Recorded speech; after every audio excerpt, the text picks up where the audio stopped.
toujours sur Zeste de Santé.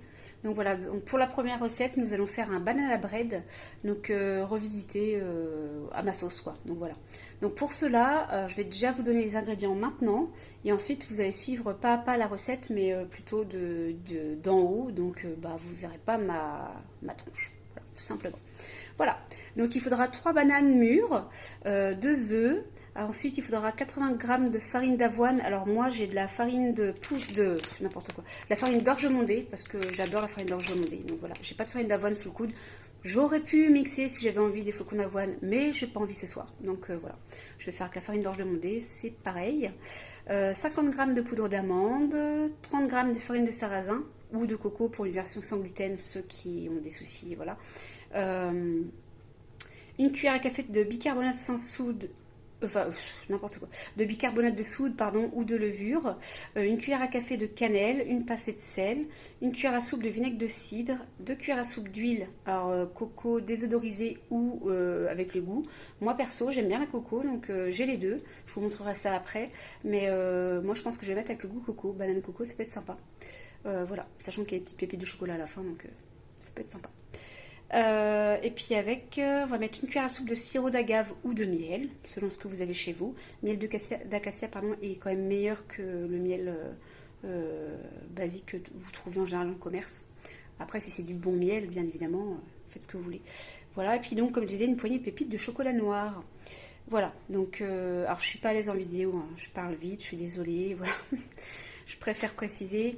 Et puis j'ai effectivement mis... comme vous vous en doutez, mon petit listing à côté, parce que autant je fais les recettes, tout ça, autant je ne retiens pas tous les grammages. Voilà. Donc c'est pour ça que vous me voyez regarder à côté. Voilà. Et je vous dis à tout de suite pour la suite de la vidéo. Et nous voilà pour la suite de la recette. Donc tout d'abord, donc il faut écraser 3 bananes mûres. Je les ai faites à l'avance, comme ça c'est fait. Il n'y a plus qu'à mettre dedans. Hop. Ensuite, il nous faudra mettre les 2 œufs. Hop. Hop là, j'ai fait n'importe quoi. Voilà. Les 2 œufs. Il faudra mettre donc une cuillère à soupe d'huile. Donc moi je mets, donc j'ai de la odorante quoi, coco. Et sinon, j'ai aussi de la désodorisée sans odeur que j'ai trouvée au bio, voilà. Donc c'est très bien aussi. Personnellement, je préfère la coco. Alors ça dépend des recettes, hein, bien évidemment, mais hop, on met 2 cuillères à soupe. Voilà. Ensuite,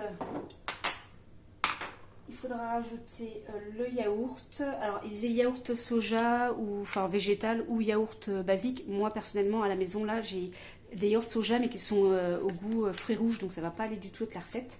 Donc, je vais mettre un yaourt normal. Voilà. Et ensuite, il nous faudra une cuillère à soupe de sirop d'agave.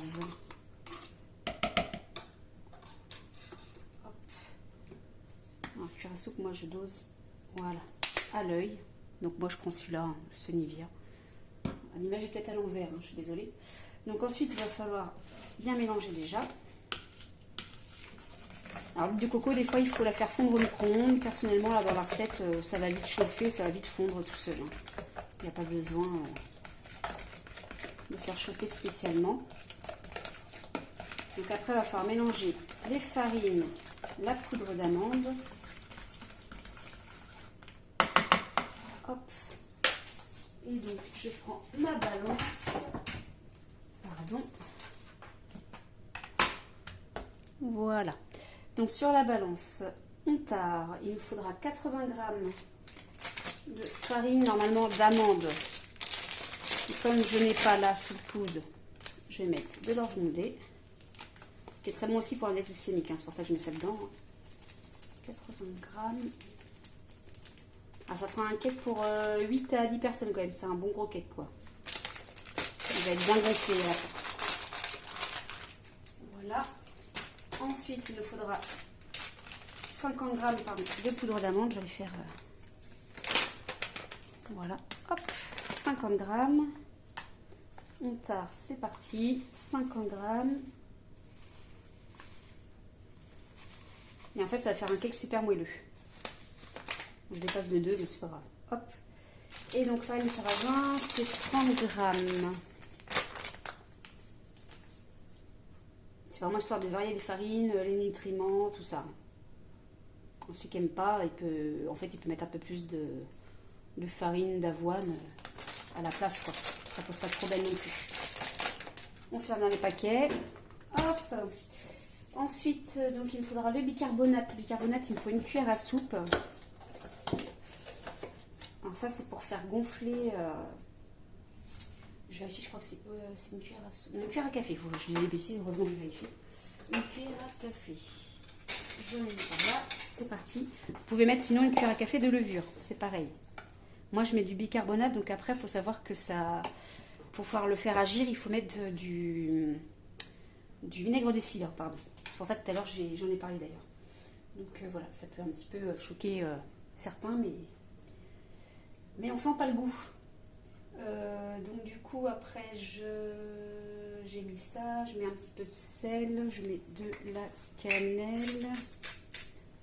La cannelle, on va mettre une cuillère à café à peu près. Hop là, bon, bah ça aura bien le goût de cannelle pour le coup. Hop, celle-là, ça va que j'aime bien ça parce que bon, voilà. Et donc pour le vinaigre de cidre, comme je vous disais, pour pouvoir activer le bicarbonate, ça va être une cuillère à soupe, une petite cuillère à soupe, hein, pas non plus. Voilà, je mets une petite, histoire de. On sent que ça bouse déjà. Voilà, voilà. Ensuite, donc il va falloir tout mélanger. Rajouter les pépites de chocolat. Moi, je mélange à la fourchette, hein, j'aime bien, c'est aussi pratique. Voilà. Pépites de chocolat, il faut une poignée, je sais pas, 10-15 grammes, quoi. Moi, je mets à l'œil, en fait, en général.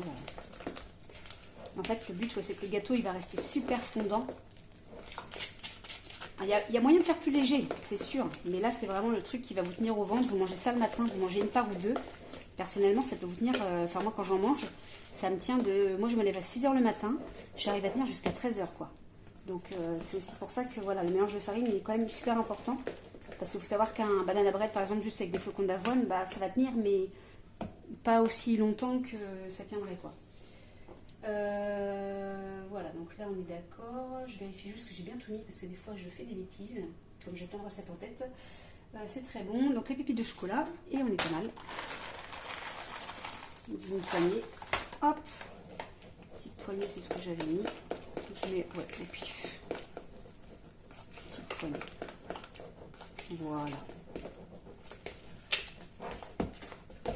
Alors normalement, donc il faut chemiser un moule à cake. Je vous avouerai que moi, j'ai la flemme. Souvent, je fais comme ça.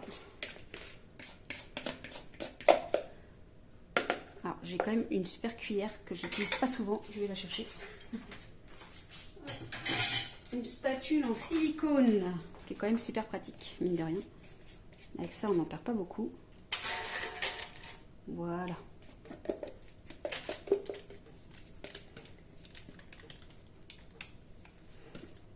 Et après, donc ça va aller au four pour 35 à 40 minutes. J'ai préchauffé le four, bien évidemment, en amont à 170. Enfin, je l'ai mis à 180 pour de vrai. Mais après, je vais baisser. C'est parce que moi, mon four, il met un petit peu de temps à se mettre en chauffe. Voilà. Mais en fait, il faut le mettre sous 70 degrés... 170, pardon. Pour 35 à 40 minutes. Voilà. Alors, ceux qui ont des morceaux de banane restants, moi, j'avais 3 bananes qui étaient en train de pourrir. Donc, voilà. Si jamais vous avez de la banane supplémentaire, bien évidemment, vous faites un beau banana bread avec des petits morceaux de banane. Moi, je n'en ai pas. J'aurais bien remis de la cannelle par-dessus pour faire joli, mais j'en ai mis trop déjà, donc je pense que ça va être suffisant. On va laisser ça comme ça. Et on se retrouve tout à l'heure à la fin. Voilà.